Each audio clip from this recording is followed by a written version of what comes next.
The stars were dying around them. Not literally, but for the Vellani people, it felt the same. Their beautiful worlds, covered in gardens and peaceful cities, were burning under the weapons of the Krex Empire. Ambassador Thelara stood in the communications center of the last Vellani command ship. Her people looked like tall, graceful deer that had learned to walk on two legs and reach for the stars. They had soft fur in shades of silver and gold, large, gentle eyes, and hands that were better at growing flowers than holding weapons. "Send the message again," Thelara said to her communications officer. Her voice was tired. They had been running for 3 months now, ever since the Krex destroyed their home world of Veraleth. The communications officer, a young male named Pelan, looked up from his console. "Ambassador, we have sent the distress call to 47 different star systems. No one has answered." Thelara closed her eyes. She could still see Veraleth burning. The Krex ships had come without warning. They demanded surrender. When the Vellani tried to negotiate, tried to offer them food and trade goods, the Krex started shooting. The Krex were nothing like the Vellani. They looked like giant insects with hard black shells and razor-sharp claws. They had red eyes that showed no mercy in weapons that could crack a planet. Worst of all, they seemed to enjoy causing pain. "Try again," Thelara said. "Someone out there must care about what happens to peaceful people." Pelan nodded and began recording another message. "This is the Vellani Confederation calling for help from any civilized species. We are peaceful gardeners. We have never hurt anyone. Our worlds are being destroyed by the Krex Empire. They have killed billions of our people." He paused, looking at Thelara. She nodded for him to continue. "We need food for our refugees. We need medicine for our wounded. We need safe places where our children can grow up without fear. If anyone out there believes in helping those who cannot help themselves, please answer this call." The message was sent out into space, joining the dozens of other desperate calls they had made. Most had gone into empty space. A few had reached other civilizations, but those people were either too afraid of the Krex or too weak to help. Far away, on a blue and green world called Earth, the message reached a communications station. The officer on duty was a young woman named Hana. She had been working the night shift when the alien signal came through. At first, Hana thought it might be another false alarm. Earth got many strange signals from space. Most were just cosmic, radiation or signals from old human satellites. But this one was different. It was clearly from an intelligent species, and it was asking for help. Hana listened to the message 3 times. Her translator program worked slowly with the alien language, but the meaning was clear. Someone out there was in trouble.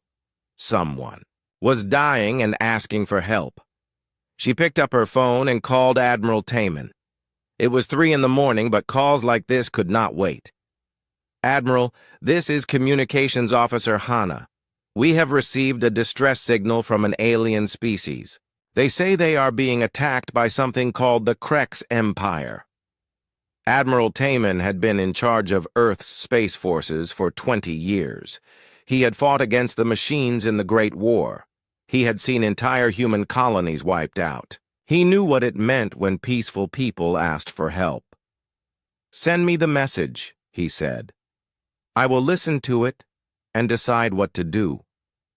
Hana sent the recording to the Admiral's personal communication device. She also sent copies to the other senior officers who needed to know about threats from space. Admiral Taman listened to the message from the Vellani. He heard the sadness in their voices. He heard the fear. But he also heard something else. These people had never fought a real war.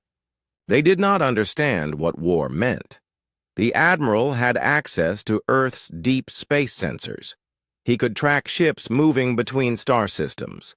He pulled up the data for the region where the Villani message came from. What he saw made his blood run cold. The Krex Empire was huge. They controlled hundreds of worlds.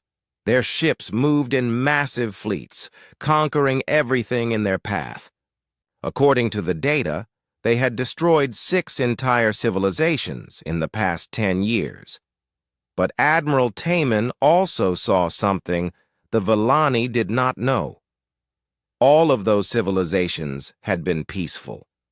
The Krex had never fought anyone who fought back with real force. They were bullies who picked on the weak. Admiral Taman had fought against enemies that could turn entire planets into weapons. He had commanded fleets in battles where losing meant the end of humanity. The Krex Empire looked dangerous to peaceful species like the Villani, but to someone from Earth, they looked like amateurs. Earth was what the galaxy called a deathworld. It was a planet where everything tried to kill everything else. Humans had evolved by fighting off creatures with claws and teeth. They had survived ice ages and plagues and wars. They had learned to be the most dangerous predators in the galaxy. Admiral called an emergency meeting. Within 2 hours, the most important military leaders on Earth were sitting around a table in the war room deep under the Earth Defense Headquarters. General Wubin was there, the man who had planned the final assault against the machine cities. Fleet Commander Salman came from the orbital shipyards where humanity's most powerful warships were built. Chief Science Officer Kyung brought data about the alien species and their technology. "The situation is simple," Admiral Taman said. "Peaceful. Aliens are being slaughtered by an aggressive empire. They have asked for help." "What kind of help?" asked General Wubin. "They want food, medicine, and safe places for refugees," the Admiral replied. Fleet Commander Somin looked at the star charts showing Krex territory. "They are asking for humanitarian aid. But looking at this data, what they really need is for someone to stop the Krex Empire from existing." Chief Science Officer Kyung had been studying the technical specifications of Krex ships. "Their weapons are primitive compared to ours. Their armor is weak. Their tactics are simple. They have been winning through numbers and fear, not superior technology." Admiral Taman stood up and walked to the big display showing the galaxy. "The Villani asked for aid. We are going to give them aid, but we are going to give them the kind of aid that humans provide." "What do you mean?" asked Somin. "They want their children to be safe," the Admiral said. "The best way to make their children safe is to make sure the Krex Empire can never hurt anyone again." General Wubin smiled. It was not a nice smile. "How long since we had a real war?" "Too long," Admiral Taman replied. "Get the fleet ready. We leave for Villani space in 3 days." Back in space, Ambassador Thelara waited for an answer to her people's call for help. She did not know that help was coming. She did not know that the help would be unlike anything the galaxy had ever seen. She did not know that when humans decided to help someone, they did not send food and medicine. They sent fleets of destruction to remove the problem forever. The Earth Defense Council met in a room that had no windows. It was buried deep underground, protected by walls that could survive a direct hit from nuclear weapons. The men and women sitting around the metal table had all seen war, real war, the kind that decided whether humanity lived or died.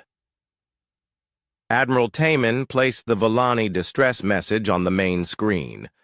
The peaceful aliens appeared before the council members, their deer-like faces showing fear and desperation. Their large eyes held tears as they begged for help from anyone who would listen. "This message was received 18 hours ago. Admiral, Taman said. Our deep space sensors confirm that the Krex Empire has been systematically destroying peaceful civilizations for over a decade. General Wubin leaned forward in his chair. He was a big man with scars on his hands from fighting. Machine soldiers in close combat. Show us what we know about the Krex. The screen changed to display intelligence data about the Krex Empire. The insect-like aliens appeared in their black armor, carrying weapons that could punch holes through buildings. Their ships were large and brutal-looking, designed to inspire fear rather than fight efficiently. They are apex predators from a world almost as dangerous as Earth, said Chief Science Officer Kyung. But there is a major difference.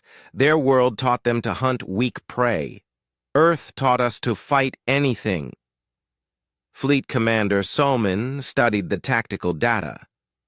Look at their battle records. Every species they have conquered was peaceful. Plant eaters, water dwellers, gas cloud beings, they have never fought anyone who fought back with serious force. Dr. Hijin, Earth's leading expert on alien biology, stood up to address the council. She was a small woman, but her voice was strong. I have analyzed the Vellani physiology from their transmissions. They are essentially space-traveling deer. No natural weapons, no aggressive instincts, no experience with violence. She pulled up biological scans on the screen. Their bones are hollow to help them move gracefully. Their hands are designed for delicate work like growing plants. Their brains have no sections for tactical thinking or combat planning.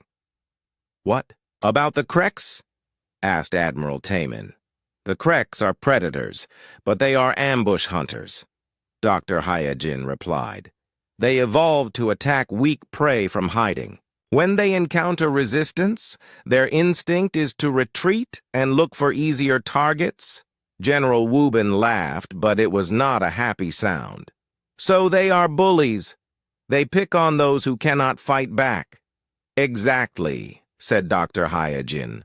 The Krex, Empire's entire strategy is based on fighting species that will not fight back.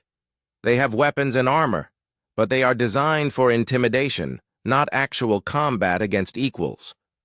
Fleet Commander Somin brought up detailed scans of Krex warships. Their largest battleship carries less firepower than one of our destroyers. Their armor plating would not stop our standard infantry weapons. Their shields are designed to deflect the energy weapons that peaceful species use for mining and construction. Chief Science Officer Kyung added more data to the display. The Krex have never developed point defense systems because none of their enemies use guided missiles. They have never built heavy armor because no one has ever shot back at them with serious weapons.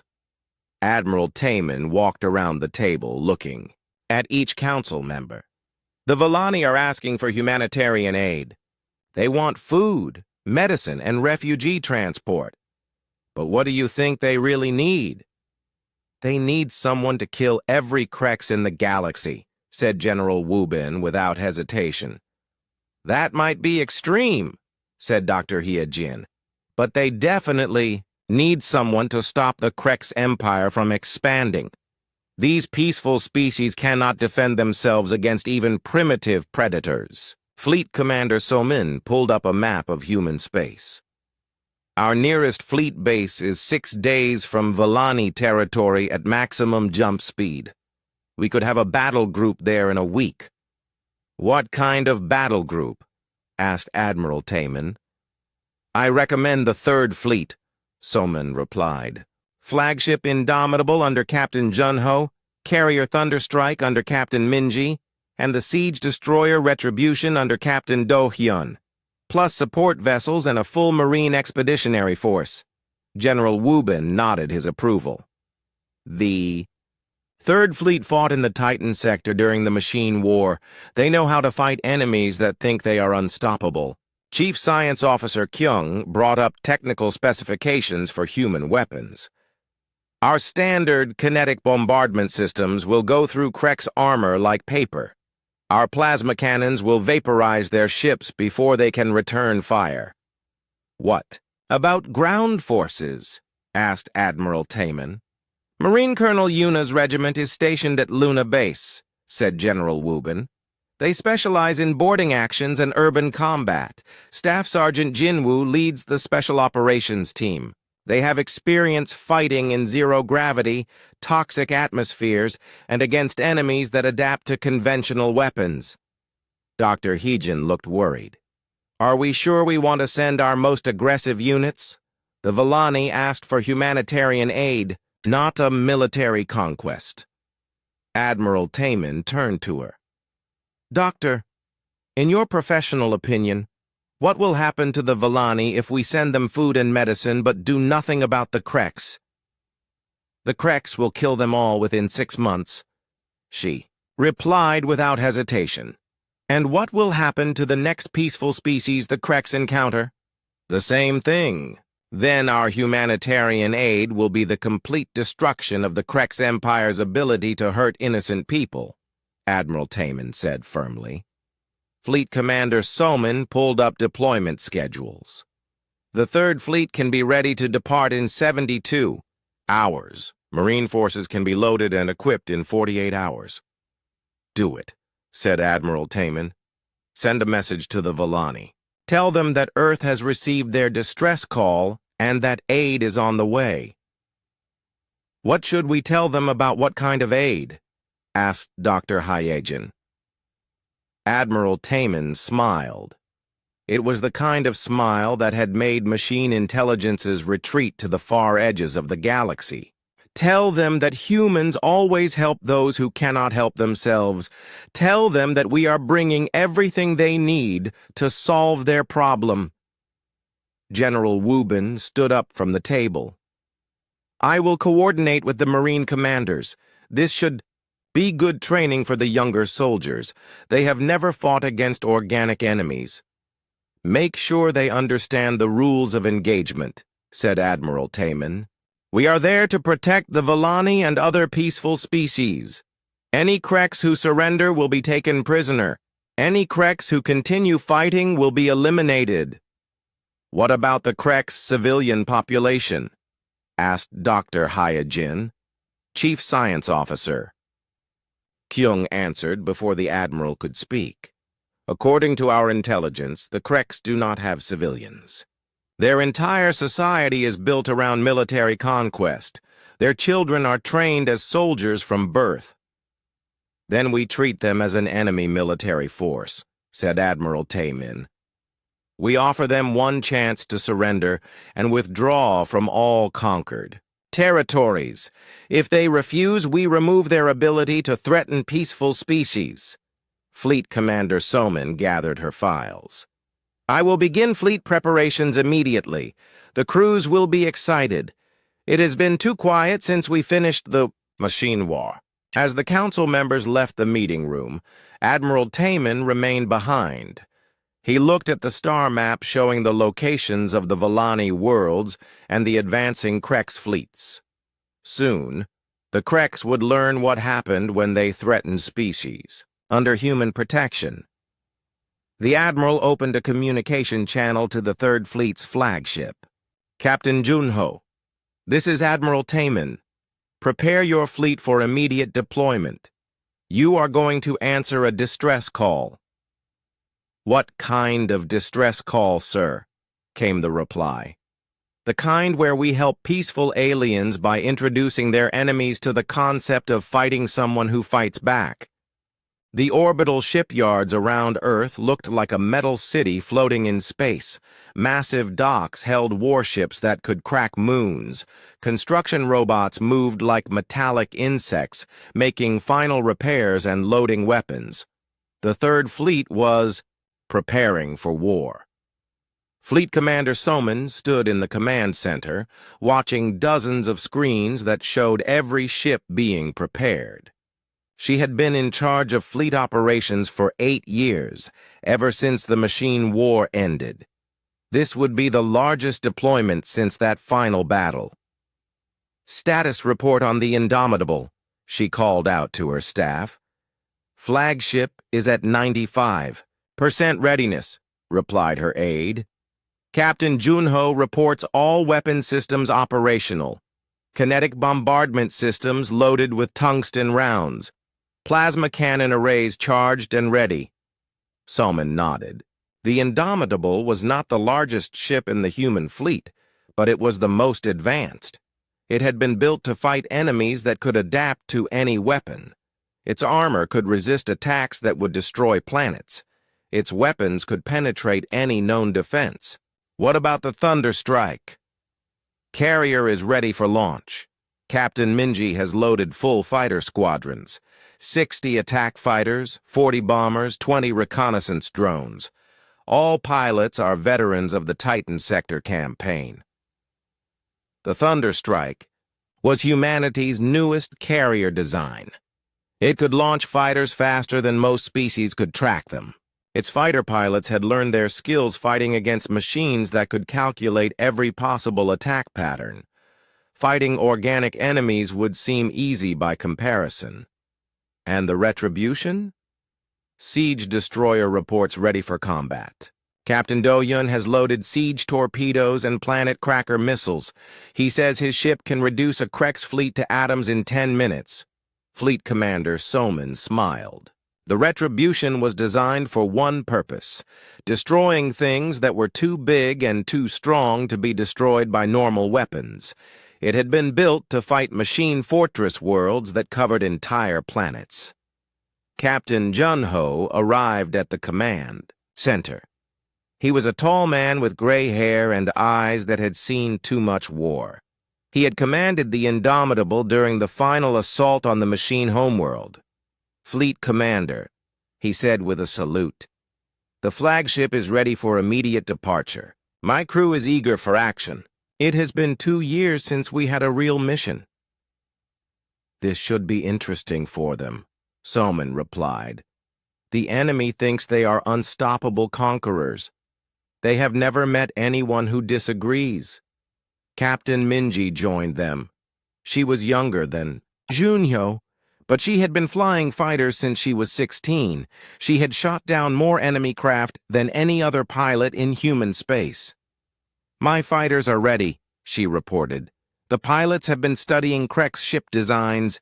They say it will be like shooting at targets that cannot move. Captain Do-Hyun was the last to arrive. He was a quiet man who preferred to let his ship's weapons do the talking. The Retribution had never lost a battle, and its captain intended to keep that record perfect. Siege weapons are loaded and ready, he said simply. When do we leave? Fleet. Commander Soman looked at the main display showing the entire fleet.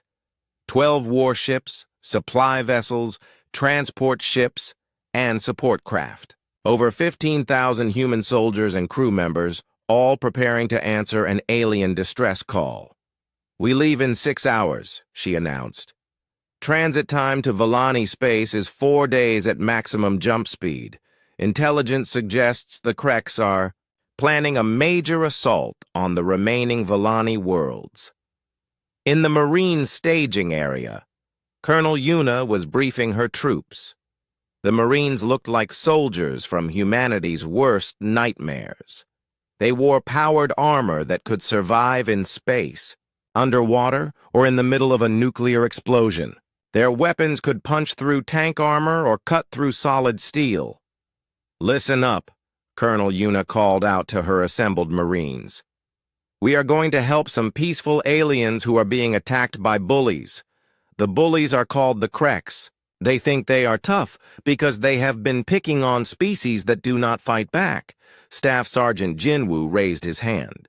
He led the Special Operations Team, soldiers who specialized in the kind of fighting that most humans preferred not to think about. Colonel, what are the rules of engagement? Simple, she replied. Protect the peaceful aliens. Any Krex who surrender will be taken prisoner. Any Krex who keep fighting will be eliminated. Any Krex who threaten civilians will be eliminated immediately. The Marines nodded their understanding. They had fought against enemies that showed no mercy. They understood that sometimes the only way to stop evil was to destroy it completely. Private Tae-hyung, one of the younger soldiers, asked a question. "Colonel, how dangerous are these Kreks supposed to be?" Colonel Yuna pulled up intelligence images of Kreks warriors. They looked impressive with their black armor and razor claws. But to eyes that had seen machine soldiers tear through human cities, they looked almost primitive.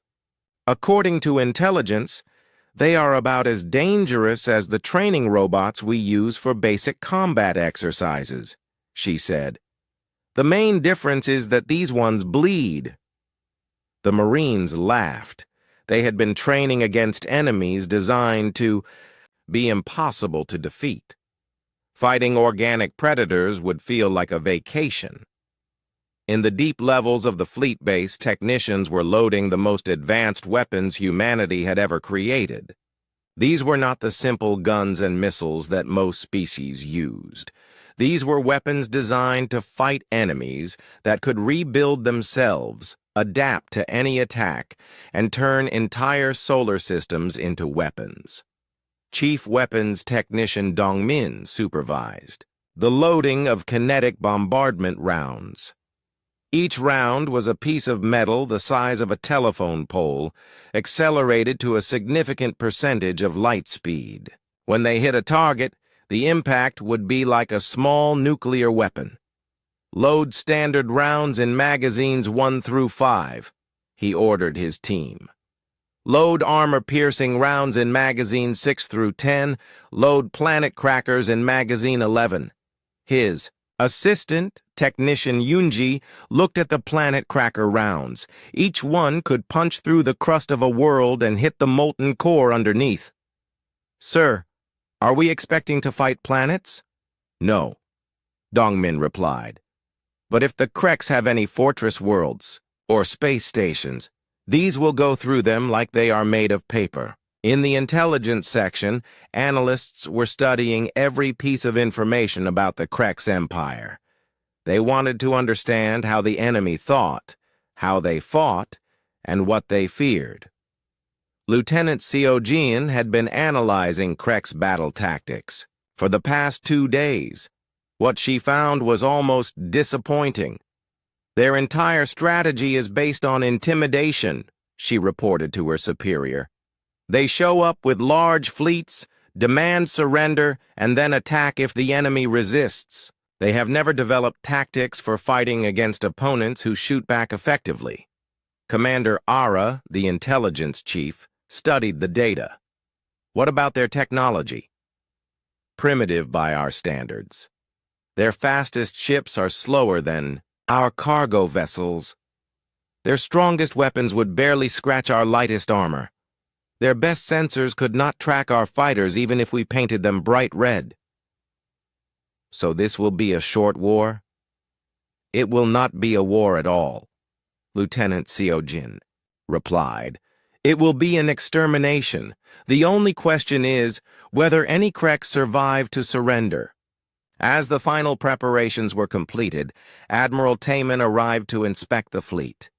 He walked through the ships, talking to the crews and commanders. Everyone was ready for battle, but they were also curious about their enemies. "Admiral," asked Captain Junho, "what do we do if the Kreks try to surrender?" "We accept their surrender and put them on trial for genocide," Admiral Taman replied. "But I do not think many of them will surrender. Bullies usually prefer to fight to the death rather than face justice." The final loading was completed 30 minutes ahead of schedule. The Third Fleet was ready to depart for Volani space. 15,000 humans were about to introduce the Kreks Empire to the concept of fighting someone who fought back. Fleet Commander Soman gave the final order. "All ships, prepare for jump. We are going to answer a distress call. The ships of the Third." Fleet disappeared into hyperspace, carrying death to those who preyed on the innocent. The human fleet dropped out of hyperspace at the edge of the Serenhai system. What they saw made even veteran soldiers angry. The beautiful garden world was burning. Krek's ships circled the planet like vultures, firing down at cities that had never known war. Admiral Taman stood on the bridge of the Indomitable, watching the destruction on his main screen. Civilian evacuation ships were trying to escape the planet's surface. The Kreks were hunting them like animals, destroying the helpless vessels one by one. Commander Zafira of the Vellani Defense Force is trying to coordinate the evacuation, reported Communications Officer Hana. She has 12 ships trying to protect thousands of civilian transports. How many Kreks ships? Asked Admiral Taman. 47 combat vessels, replied Tactical Officer Minho, plus support ships. Total enemy force is approximately 60 vessels. Captain Junho studied the tactical display. Their formation is designed for intimidation, not defense. They are spread out to look impressive. A concentrated attack will go through them like a knife through paper.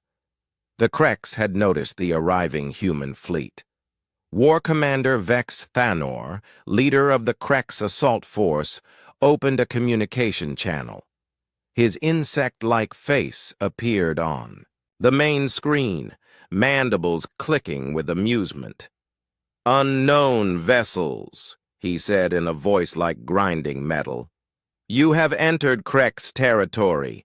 Surrender your ships immediately or be destroyed. Your crews will make excellent slaves." Admiral Taman looked at the alien commander with the kind of expression he usually reserved for cockroaches in his kitchen. "This is Admiral Taman of the Earth Defense Fleet. We are here to provide aid to the Vellani people. Withdraw your forces immediately." Vex Thanor's compound eyes glittered with what might have been laughter. "Earth? I have never heard of this species. You look weak, like the plant-eaters we are harvesting. Surrender now, and your death will be quick." "I see," said Admiral Taman calmly. "Captain Junho, please demonstrate to War Commander Vex Thanor why peaceful species call for help when they see our ships arriving." Captain Junho smiled. It was not a nice smile. "With pleasure, Admiral. All ships, weapons free, target the Kreks, vessels that are firing on civilians. Show them what humans consider appropriate force." The human fleet had been designed to fight enemies that could turn solar systems into weapons. The Kreks Empire was about to learn what happened when such weapons were turned against primitive predators. The Indomitable fired first. Its main kinetic bombardment system launched a tungsten rod at 17% of light speed. The round hit a Kreks heavy cruiser and went completely through it, exiting the other side in a shower of molten metal. The ship simply ceased to exist. Captain Minji launched fighters from the Thunderstrike. 60 attack craft accelerated toward the Kreks formation at speeds that made their sensors scream warnings. The Kreks had never seen fighters move that fast. Lieutenant Seung led the first squadron. His fighter carried missiles designed to penetrate machine armor that could adapt to any attack. When they hit Kreks ships, the results were spectacular. Each missile turned a Kreks vessel into an expanding cloud of superheated gas.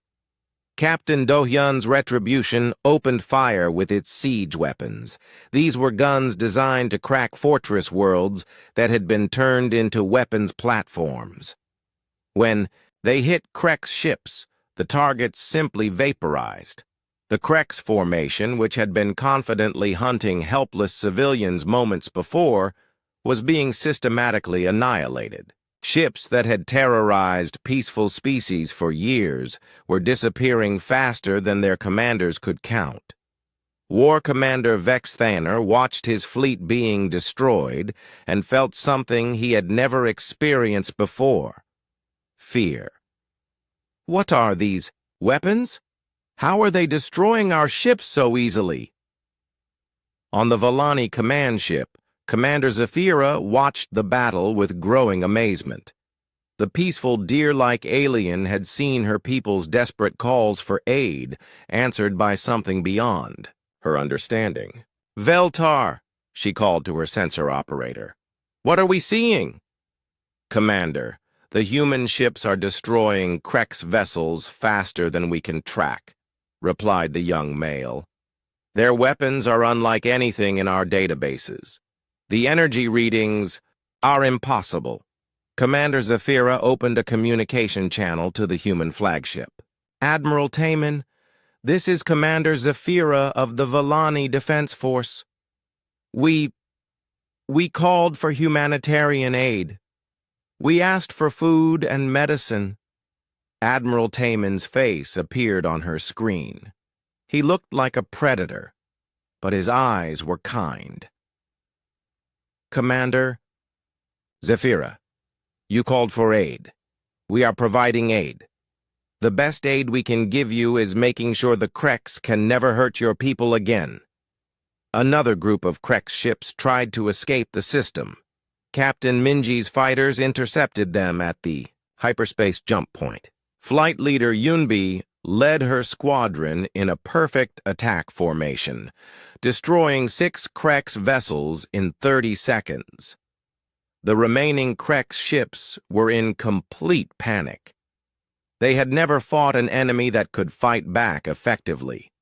Their entire military doctrine was based on attacking those who could not resist. "All ships retreat," ordered War Commander Vexathanor.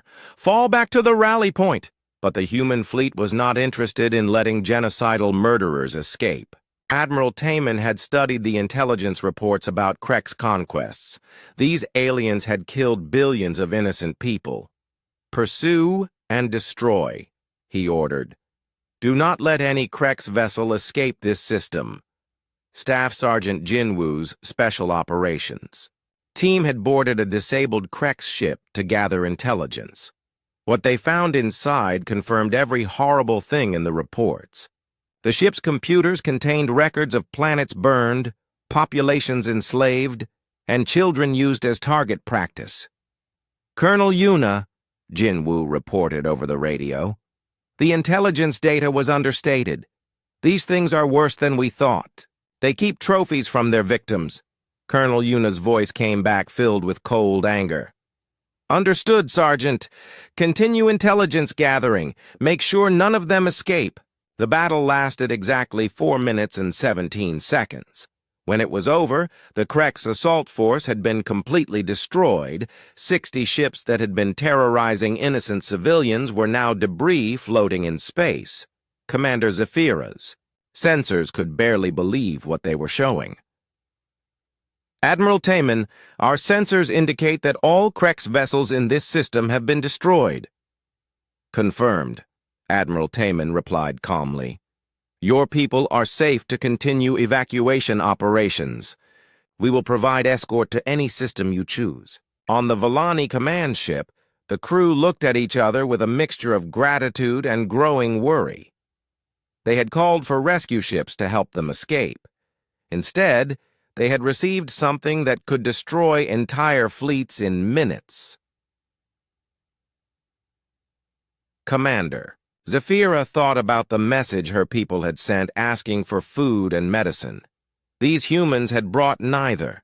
They had brought something far more effective, the complete elimination of the threat. "Admiral," she said carefully, "may I ask what kind of species humanity is?"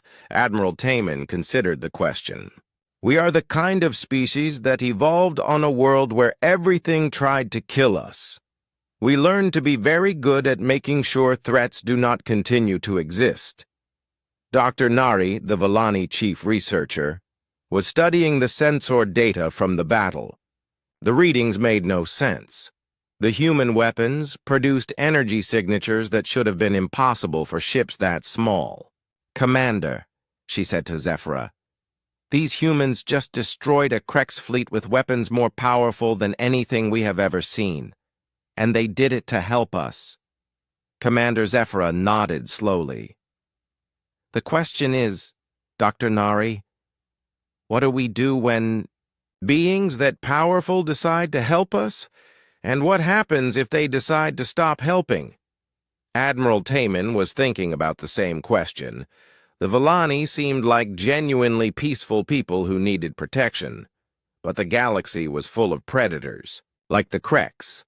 Someone would need to make sure they understood that attacking innocent species was no longer safe. "Fleet Commander Somin," he said, "send a message to Earth. Request additional ships.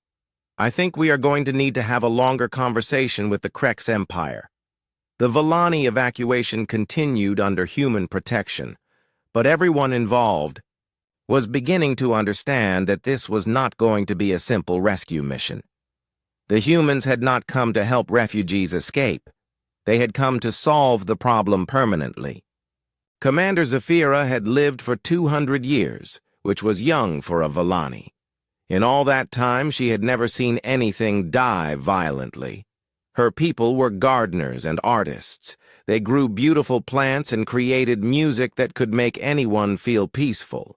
Now she stood on the bridge of her command ship, looking at the debris field where 60 Kreks warships had been destroyed in less than 5 minutes. The human fleet floated nearby like sleeping metal predators, their weapons still warm from battle. "Dr. Nari," she said to her chief scientist, "I need to understand what we have gotten ourselves into." Dr. Nari was a small Villani female with silver fur and large, intelligent eyes. She had been studying the sensor data from the battle for 3 hours. What she found made her question everything she thought she knew about the universe. "Commander, the energy readings from the human weapons are impossible according to our physics," she said. "Their smallest ship carries more firepower than our entire planetary defense grid." Commander Zafira felt a chill in her stomach. "What do you mean?" "I mean that one human destroyer could conquer our entire civilization in a single day," Dr. Nari replied quietly. "We asked for help from beings who could destroy us without even trying." The Villani crew looked at each other with growing worry. They had called for humanitarian aid. They had received something that could crack planets. A communication request came from the human flagship. Commander Zafira accepted it, and Admiral Taman's face appeared on her screen. He looked tired but determined. "Commander Zafira, we need to discuss the situation," he said. "Please bring your senior staff to my ship. We have things to talk about." An hour later, Commander Zafira and 3 other Villani were standing in the shuttle bay of the Indomitable. The human ship was enormous compared to anything the Villani had ever built. The corridors were wide enough for vehicles to drive through. Elder Lyron, the oldest of the Villani delegation, walked slowly beside Commander Zafira. He had lived for over 1,000 years and had seen his people's entire history of peaceful expansion among the stars. "I have never felt so small," he whispered as they walked through the human ship. The humans they met were polite but frightening. They moved like predators, always alert, always ready for danger. Their eyes saw everything. Their hands stayed near weapons, even in their own ship. Admiral Taman met them in a conference room that could have held 100 people. The walls were covered with displays showing star charts and tactical information. Everything looked designed for war. "Please sit down," Admiral Taman said. His voice was kind, but there was steel underneath it. "We need to discuss what happens next." Commander Zafira sat carefully in a chair designed for humans. It was too big for her, making her feel like a child. "Admiral, we asked for humanitarian aid. Food, medicine, refugee transport. We did not ask for this." Admiral Taman smiled, and Commander Zafira realized that humans showed their teeth when they were pleased. It looked threatening even when it was meant to be friendly. "Commander, you asked for help protecting your people from those who wanted to kill them," he said. "We have provided that help. The Krek ships in this system will never hurt anyone again. Dr. Nari spoke up. Admiral, our scans show that your ships carry weapons that could destroy planets. Why would a species need such terrible power? Because we come from a terrible place, Admiral Taman replied simply. Our world tried to kill us for millions of years. We learned to kill back harder than anything could kill us. Elder Lyran looked confused. But surely your world had peaceful creatures, plants and gentle animals like ours. Our plants eat meat, said Admiral Taman. Our gentle animals have claws that can cut through steel. Our insects are poisonous enough to kill large predators. Everything on Earth learned to be dangerous because only dangerous things survive. The Vallani looked at each other with growing horror. They were beginning to understand what kind of beings they had called for help. Captain Junho entered the conference room. He was carrying a data pad with intelligence reports. Admiral, we have finished analyzing the Krek's computer systems. The situation is worse than we thought. How much worse? Asked Admiral Taman. The Krek's empire controls over 300 star systems. They have enslaved 17 different species. According to their records, they have killed approximately 40 billion intelligent beings in the past century. The Vallani gasped. Elder Lyran put his hand over his heart as if he was in pain. 40 billion? That is more than our entire species.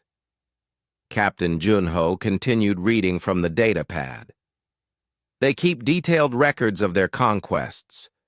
They seem to enjoy documenting their victims' suffering. Some of their entertainment involves watching recordings of the destruction of peaceful worlds. Commander Zafira felt sick. They destroyed our world for entertainment? Partly, Captain Junho replied. But mostly they destroyed it because you had something they wanted. A peaceful population to enslave and beautiful worlds to claim as trophies. Admiral Taman stood up and walked to the star chart on the wall. It showed the Krek's empire as a red stain spreading across the galaxy. The Kreks have been expanding for over 200 years. They have never encountered serious resistance because they only attack peaceful species. Dr. Nari asked the question that was frightening all of them. What are you going to do about it? We are going to solve the problem, Admiral Taman said simply. What does that mean? Asked Commander Zephyra. Admiral Taman turned to face the Vallani delegation. His expression was calm, but his eyes were the eyes of something that had never lost a fight. It means that the Krek's empire is going to stop existing, he said. We are going to hunt down every Krek's fleet, destroy every Krek's military base, and liberate every enslaved species. The Kreks will never hurt innocent people again. Elder Lyran's voice was very quiet. You are talking about genocide. No, Admiral Taman replied. Genocide is what the Kreks have been doing. We are talking about pest control. The room was silent for a long moment. The Vallani were trying to understand what they had unleashed by calling for help. Commander Zephyra finally spoke. Admiral, what will happen to the peaceful species after you destroy the Krek's empire? What will stop you from conquering us next? Admiral Taman sat back down. Commander, humans have a simple rule. We do not attack those who do not attack us. But we also do not allow anyone to attack those who cannot defend themselves. So you will protect us? Asked Dr. Nari. We will protect everyone who needs protection, Admiral Taman replied. That is what we do. We solve problems that peaceful species cannot solve themselves. Captain Junho added more information from his datapad. Our intelligence shows that there are at least 6 other aggressive empires in this region of the galaxy. They have all been expanding at the expense of peaceful species. Commander Zafira felt overwhelmed. You are planning to fight all of them? If necessary, Admiral Taman said calmly. The galaxy has been ruled by predators for too long. It is time for someone to represent the prey species. Elder Lyran asked the most important question. What do you want from us in return for this protection? Admiral Taman smiled again, and this time Commander Zafira noticed that it reached his eyes. We want you to remain who you are. Keep growing your beautiful gardens. Keep making your peaceful music. Keep being the kind of people worth protecting. Dr. Nari looked confused. That is all? You do not want us to serve you or give you resources? What could you give us that we cannot take for ourselves? Admiral Taman asked. We have weapons that can crack planets. We can build our own resources. The only thing you have that we want is your continued existence as free people. The Vallani delegation spent the next hour touring the human ship. They saw weapons that could destroy cities, armor that could resist nuclear explosions, and soldiers who looked like they could fight their way through hell itself. They also saw something unexpected. In the medical bay, human doctors were treating wounded Vallani refugees with gentle care. In the engineering sections, human technicians were working to repair damaged Vallani ships. Commander Zafira realized that these terrifying beings were genuinely trying to help. They were predators, but they were predators who had chosen to protect instead of hunt. When the Vallani returned to their own ship, they gathered in the conference room to discuss what they had learned. They could conquer the entire galaxy if they wanted to, said Dr. Nari. But they seemed to only want to protect peaceful species. Elder Lyran nodded slowly. They are apex predators who have chosen to be guardians. I have never heard of such a thing.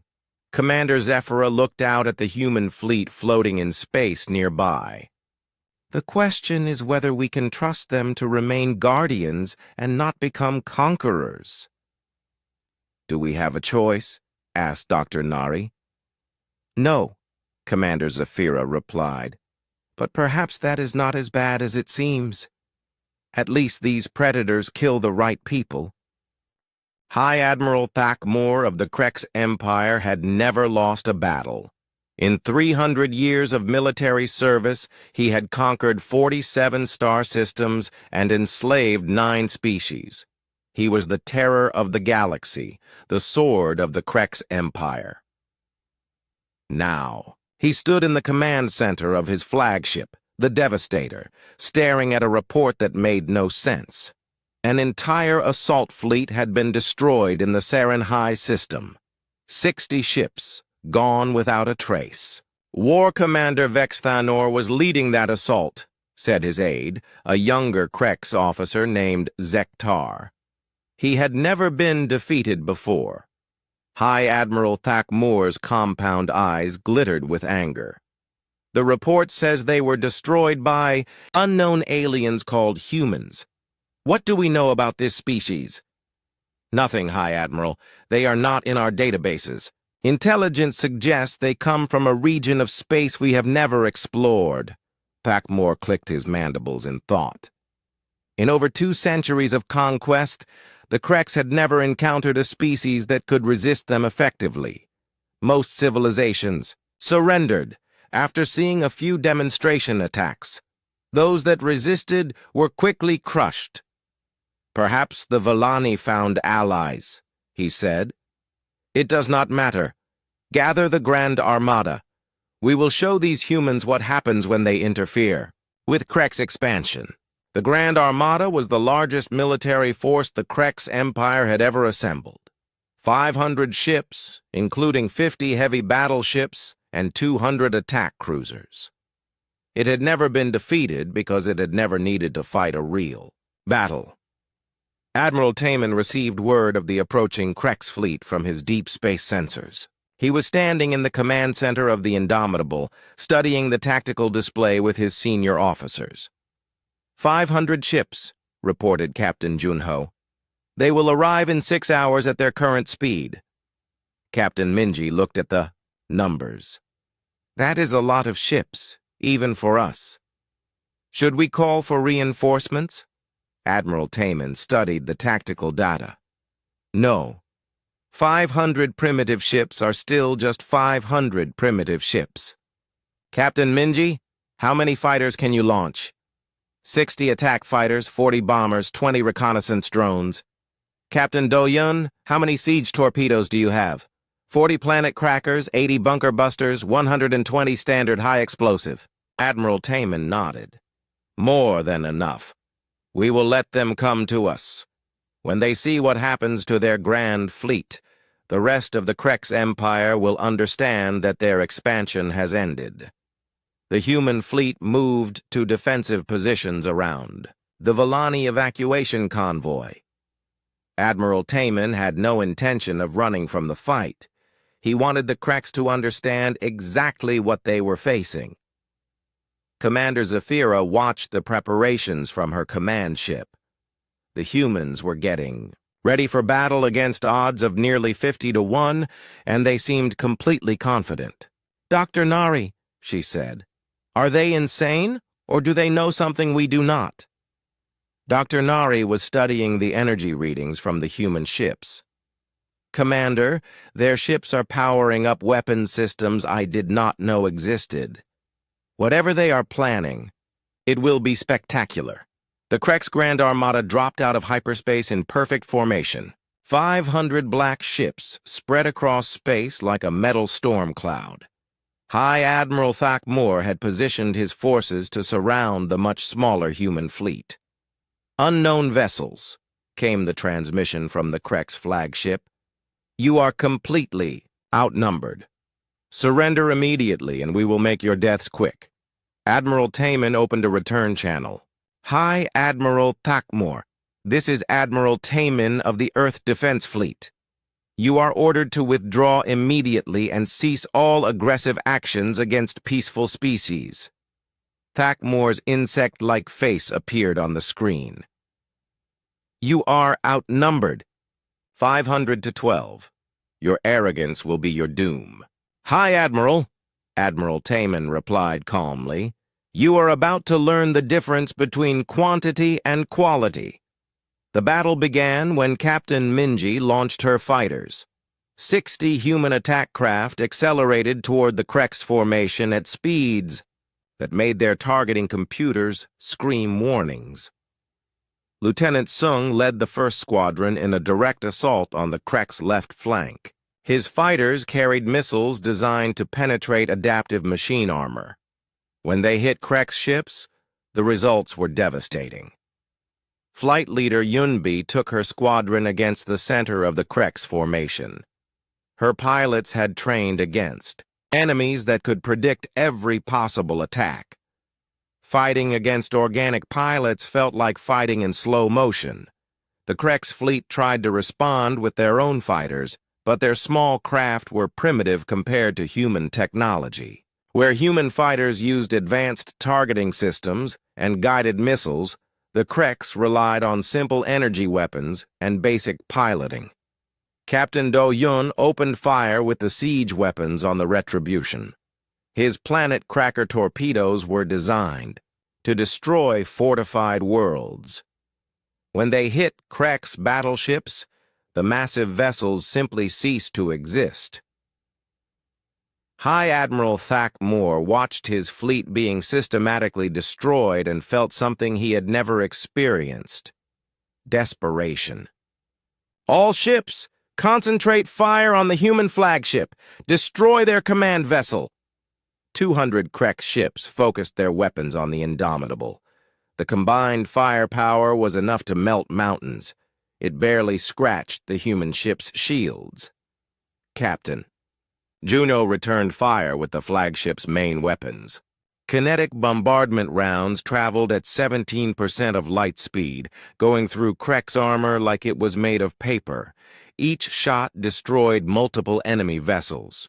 Admiral Taman watched the battle with professional interest. Captain Minji, deploy bombers against their heavy ships. Captain Do-yun, target their command vessels with siege weapons. Let us end this quickly. The human bombers swept through the Krex formation like angels of death. Their weapons had been designed to destroy machine factories that could rebuild themselves. Krex ships had no defense against such power. Staff Sergeant Jinwoo's special operations team had launched in assault shuttles to board Krex command ships. When they reached the enemy vessels, they found something unexpected. Colonel Yuna, Jinwoo reported over the radio. The Krex crews are abandoning their ships. They are not fighting back. What do you mean? Colonel Yuna's voice came back. I mean they see us coming and they run. These are supposed to be their elite warriors, but they are fleeing like scared children. On the Krex flagship, High Admiral Thakmor was learning what fear meant. His grand fleet, which had conquered dozens of worlds, was being destroyed by 12 alien ships.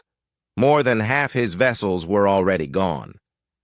High Admiral, reported his tactical officer, we have lost 300 ships. Their weapons are beyond anything we have ever encountered.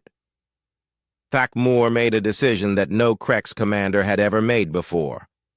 All ships retreat. Fall back to the rally point. But Admiral Taman had studied the intelligence reports about Krex conquests. He knew about the billions of innocent lives these ships had destroyed.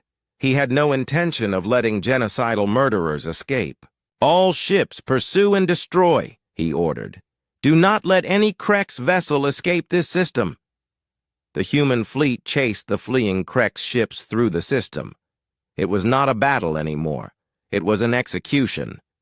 Every Krex vessel that tried to reach a hyperspace jump point was destroyed before it could escape. Captain Minji's fighters hunted down the smaller Krex ships with ruthless efficiency. Lieutenant Seung's squadron alone destroyed 40 enemy vessels in 30 minutes. High Admiral Thakmor found himself alone on his flagship, watching his life's work being destroyed around him. The Grand Armada, the pride of the Krex Empire, was being annihilated by creatures he had never heard of. Unknown human vessel, he transmitted to the approaching human flagship. I wish to discuss terms of surrender. Admiral Taman's face appeared on Thakmor's screen. High Admiral, you will surrender unconditionally. Your ship will be boarded, and you will be taken prisoner to stand trial for your crimes against peaceful species. What crimes? Thakmor asked. We are conquerors. Conquest is our nature. Your nature, Admiral Taman replied, has just become extinct. The Battle of Serenhai lasted 2 hours and 14 minutes. When it was over, the Krex Grand Armada had been completely destroyed. 500 ships that had terrorized the galaxy were now debris floating in space. Commander Zafira watched the end of the battle from her command ship. Dr. Nari, they just destroyed 500 warships with 12 vessels. I know, Dr. Nari replied quietly. Commander, what kind of beings have we allied ourselves with? The kind that win, Commander Zafira said. The question is what they plan to do with their victory. Admiral Taman was thinking about the same question. The Krex Empire extended across hundreds of star systems. This had been just the beginning. Fleet T, Commander Soman, he said, send a message to Earth. Request the full expeditionary force. We have a galaxy to liberate. General Wubin arrived with a fleet that blocked out the stars. The Earth Expeditionary Force was humanity's answer to wars that could not be won with ordinary weapons. 300 warships, mobile factories, construction vessels, and medical ships. Everything needed to fight a war across multiple star systems. The flagship of the expeditionary force was the Worldbreaker, a vessel so large it had its own gravity. Admiral Seogen commanded the ship from a bridge that was bigger than most space stations. The Worldbreaker had been built to fight enemies who could turn planets into weapons. Admiral Taman met with General Wubin and Admiral Seogen in the conference room of the Indomitable. The three men had fought together in the Machine War. They understood each other perfectly. "Status report," said General Wubin. "We have destroyed 2 Krex fleets and liberated 3 Volani worlds," Admiral Taman replied. "Intelligence suggests the Krex Empire controls 300 star systems and has enslaved 17 different species." Admiral Seogen studied the star charts. 300 systems. That will require systematic warfare. We cannot just fight battles. We need to dismantle their entire civilization." "Agreed," said General Wubin. "But first we need to understand what we are fighting.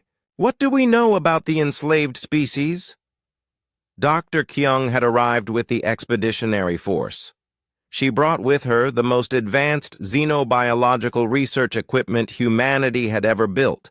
Her job was to understand every alien species they encountered. "Preliminary analysis shows 17 enslaved species," she reported. "Most are peaceful plant eaters like the Volani. Some are aquatic species. 3 are energy-based life forms. All have been broken by centuries of Krex domination. Marine. Commander Hanul had been preparing for the liberation operations. She was a tall woman with scars from fighting machine soldiers in the ruins of human cities. Her Marines were experts at urban warfare and hostage rescue. "The challenge will be liberating species that have forgotten what freedom means," she said. "Some of them may be afraid of us. Others may be loyal to their Krex masters out of fear." Admiral Taman nodded. "We fight a war not just against the Krex military, but against the psychological damage they have caused. Some of these species may need years of help before they can function independently." The human strategy was simple and terrifying. They would systematically destroy every Krex military installation, liberate every enslaved population, and eliminate the Krex Empire's ability to threaten peaceful species. The first target was the Krex military base at Zerion, a fortress world that controlled 3 star systems. The base was built inside a planet that had been hollowed out and turned into a weapon platform. Captain Do-hyun's retribution led the assault. His siege weapons were designed to crack fortress worlds that could fight back. The Krex base was impressive by galactic standards, but primitive compared to the machine fortresses humanity had destroyed. "Planet cracker torpedoes armed and ready," reported his weapons officer. "Fire," Captain Do-hyun said simply. The torpedoes punched through the planets, crushed like it was made of soft clay. They hit the molten core and caused a chain reaction that tore the world apart from the inside. The Krex fortress, which had stood for 200 years, was reduced to an expanding cloud of radioactive debris. On the transport ships, Marine Commander Haneul was preparing for the liberation of Krex slave worlds. Her soldiers wore powered armor that could protect them in any environment.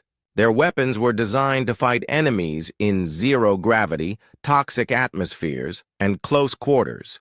"Remember," she told her troops, "we are liberating people who have been slaves for generations. They may not understand that we are here to help. Some may try to defend their Krex masters because it is all they know." Staff Sergeant Tae-hyung led the first liberation mission on the world of Quelon. The planet had been a paradise before the Krex arrived. Now it was a slave camp where millions of aliens worked in conditions that would kill most species. When the human Marines landed, they found something that made even hardened soldiers angry. The Krex had turned an entire intelligent species into living tools. The Quilonians had been genetically modified to be better slaves, their intelligence reduced, and their bodies changed to be more useful. "Command," Taehyung reported over the radio. "This is worse than the intelligence reports suggested. These people have been turned into organic machines." Commander Hanul's voice came back filled with cold fury. "Can they be helped?" Dr. Kyung says maybe, with advanced medical treatment. But it will take years of surgery and therapy to undo what the Kreks have done to them. The liberation of Quelon took 6 hours. The Kreks guards fled when they saw human Marines approaching. They had heard what happened to their fleets and wanted no part of fighting beings who could destroy planets. But the freed slaves did not celebrate. They cowered in fear, not understanding what was happening. Some begged the departing Kreks not to leave them. Centuries of slavery had broken their spirits so completely that freedom felt like punishment. Captain Ara commanded the hospital ship Sanctuary. She was a doctor who had learned to heal wounds that conventional medicine could not fix. Her ship was equipped to provide medical care to species that human science had never encountered. Working with xenopsychologist Minho, she tried to help beings who had forgotten what it meant to be free. Some of the liberated slaves would not eat unless ordered to do so. Others could not make simple decisions because they had never been allowed to choose anything. "Doctor," said Minho after examining a group of freed Quilonians, "some of these people may never fully recover. The Kreks did not just enslave their bodies, they enslaved their minds." Captain Ara looked at the aliens in her medical bay. They had been turned into living tools, their intelligence reduced, their creativity destroyed. Then we will spend however long it takes to help them remember how to be people. The war against the Kreks Empire became a campaign of systematic liberation. Human fleets appeared at Kreks worlds without warning. Resistance was crushed immediately. Slave populations were freed and given medical care. Kreks survivors were taken prisoner and sent to trial. Admiral Seojin's Worldbreaker destroyed the Kreks industrial worlds that produced their weapons and ships. The massive vessel carried enough firepower to sterilize continents. When it opened, fire on a Kreks factory world, the entire planet became uninhabitable. "Target destroyed," reported his tactical officer. "The Kreks will not be building any more warships at this location." Dr. Kyung established research stations to study Kreks technology, but she was not trying to understand how it worked. She was developing more effective ways to destroy it. "Their computer systems are vulnerable to logic viruses," she reported to Admiral Taman. "We can disable their remaining fleets without firing a shot." The Kreks Empire, which had seemed invincible for centuries, was collapsing.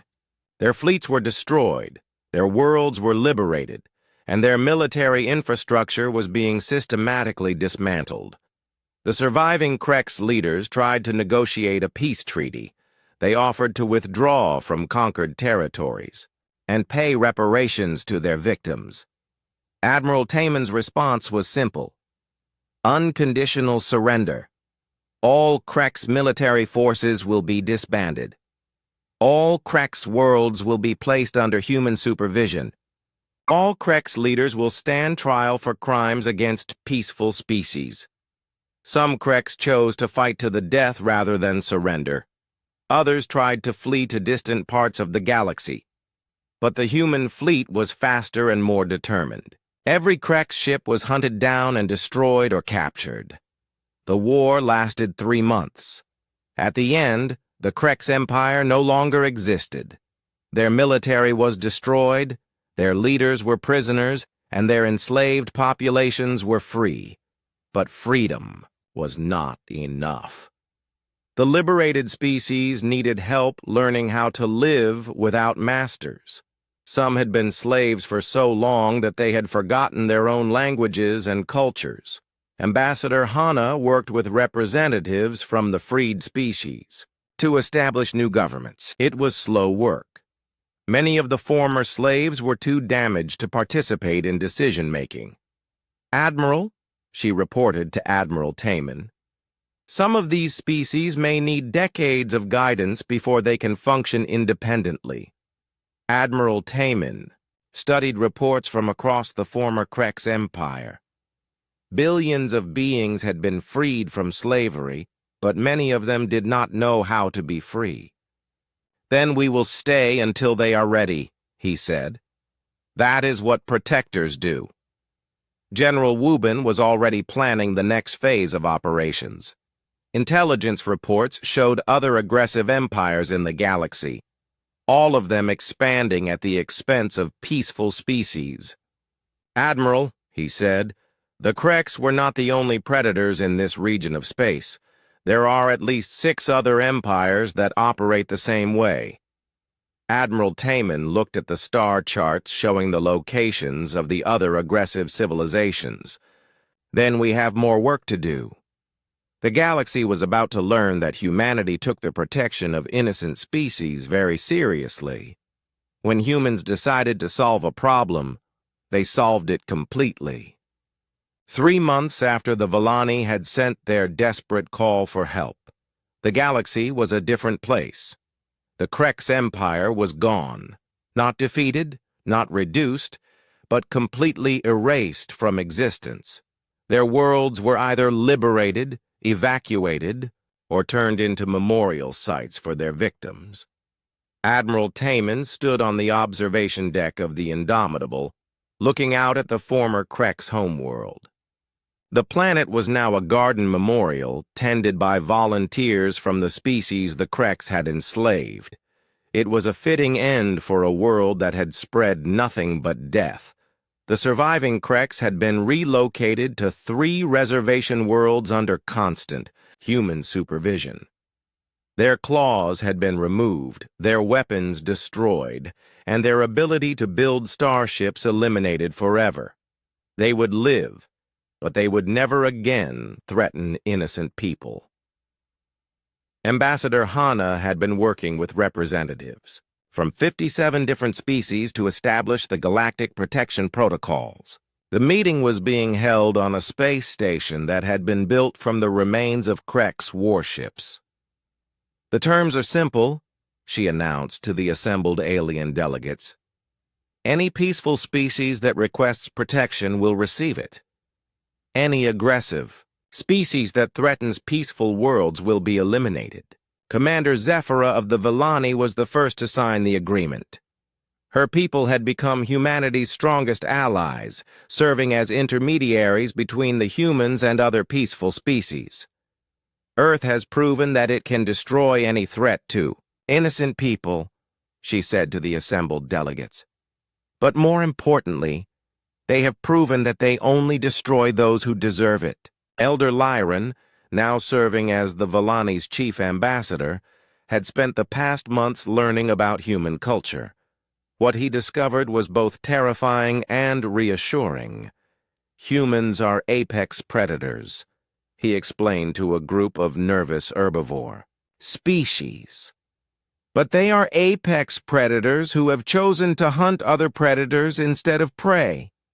They are the first species in galactic history to use ultimate power for protection instead of conquest."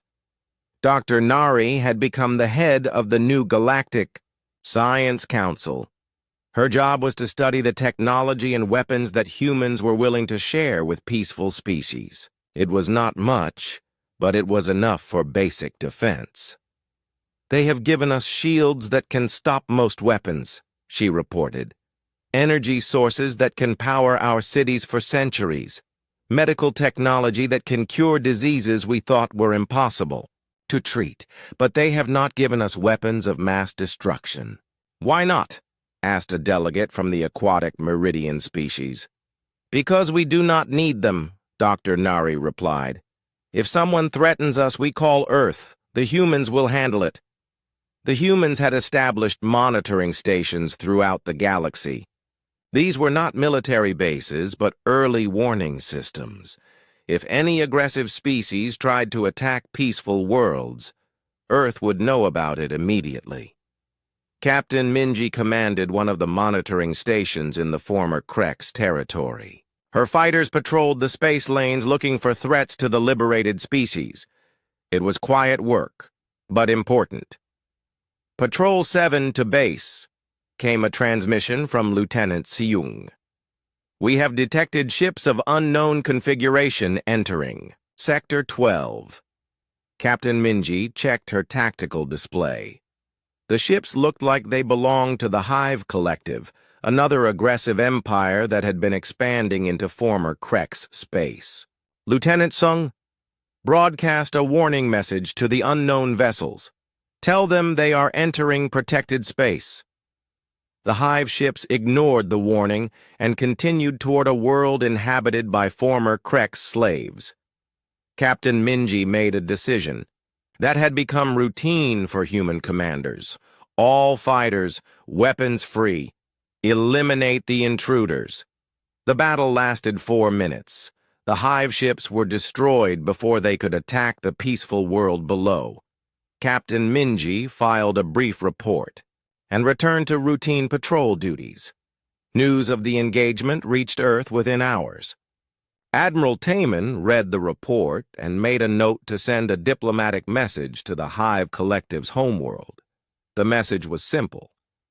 Your ships have violated protected space and have been destroyed. Any further incursions will result in the complete elimination of your fleet. You have been warned. The Hive Collective sent an angry reply demanding compensation for their destroyed ships. Admiral Taman's response was even simpler. No. General Wubin was coordinating similar operations across the galaxy. Human fleets were patrolling the territories of 6 different aggressive empires, making it clear that expansion at the expense of peaceful species was no longer acceptable. The Sauron Empire has withdrawn from 3 systems after we destroyed one of their scout fleets, he reported to Admiral Taman. The Void Hunters have stopped raiding peaceful shipping lanes. The Crystal Lords have agreed to negotiate rather than conquer. Admiral Taman studied the reports from across the galaxy. Aggressive species were learning that their traditional way of doing business was no longer possible. Some were adapting to peaceful coexistence. Others were choosing to fight. How many hostile fleets have we destroyed in the past month? He asked. 47, General Wubin replied. Most were small raiding forces. The larger empires are being more careful about testing our resolve. Marine Commander Hanul was overseeing the rehabilitation of liberated slave populations. It was slow work. Many of the freed beings had been slaves for so long that they needed to relearn basic survival skills. The Quilonians are making progress, she reported. Dr. Kyung's medical team has reversed most of the genetic modifications the Krex made to their brains. They are starting to remember their original culture. Other species were recovering more quickly. The Meridians had rebuilt their underwater cities within weeks of liberation. The energy-based Luminari had established new colonies in systems that the Krex had considered uninhabitable. But all of the liberated species shared one thing in common: gratitude to humanity and absolute faith in human protection. Ambassador. Kieran, the new Villani representative to Earth, delivered a speech that was broadcast across the galaxy. Her words were translated into 300 different languages. 3 months ago, my people called for help, she said. We asked for food and medicine. We received something far better: the permanent elimination of those who threatened us. Humanity has shown the galaxy that evil can be defeated completely. The speech was heard by peaceful species across the galaxy. Within days, Earth received over 1,000 requests for protection from worlds that were threatened by aggressive neighbors. Admiral Taman convened the Earth Defense Council to discuss the requests. The room was the same one where they had first decided to help the Vellani, but now it represented the headquarters of galactic peacekeeping. "We cannot protect everyone directly," said Fleet Commander Somin. "We do not have enough ships." "We don't need to protect everyone directly," Admiral Taman replied. "We need to make sure everyone knows what happens to those who threaten peaceful species." Dr. Kyung had been analyzing the requests for protection. "Most of these threats come from the same 6 aggressive empires. If we eliminate those empires, we solve most of the galaxy's problems." General Wubin smiled. "A systematic approach. I like it. We pick off the predator species one by one until the galaxy is safe for everyone. Else, the plan was approved unanimously. Over the next year, humanity would systematically dismantle every aggressive empire in the galaxy. It would not be conquest, it would be pest control on a galactic scale. The Sauron Empire was first. They had been expanding through a region of space inhabited by peaceful traders and artists. When human fleets arrived in their territory, the Saurons tried to negotiate. "We offer to withdraw from half our conquered territories," their emperor transmitted to Admiral Seojun. "Withdraw from all conquered territories and disband your military," Admiral Seojun replied, "or be eliminated. You have 24 hours to decide." The Saurons chose to fight. It was a mistake. Their empire lasted 18 hours after they opened fire on human ships. Their homeworld became another memorial garden. The Void Hunters tried to hide in deep space, hoping humanity would not find them. They were wrong. Human sensors could track ships across interstellar distances. The Void Hunter fleet was hunted, down and destroyed in the empty space between galaxies. The Crystal Lords attempted to ally with other aggressive species against humanity. The alliance lasted exactly as long as it took human fleets to reach their rally point. 6 empires tried to fight together against 12 human ships. None of them survived. One by one, the galaxy's predator species were eliminated. Not conquered, not defeated, but completely removed from existence. Their weapons were destroyed. Their military leaders were executed, and their civilian populations were relocated to peaceful worlds under human supervision. Commander Zafira, now serving as the Galactic Council's president, delivered the annual State of the Galaxy address from the space station that served as the new galactic capital. "1 year ago, peaceful species lived in fear," she said. "Aggressive empires expanded at will, destroying anyone who could not defend themselves. Today, the galaxy is at peace for the first time in recorded history." The statistics she presented were remarkable. Interstellar trade had increased by 800%. Scientific cooperation had reached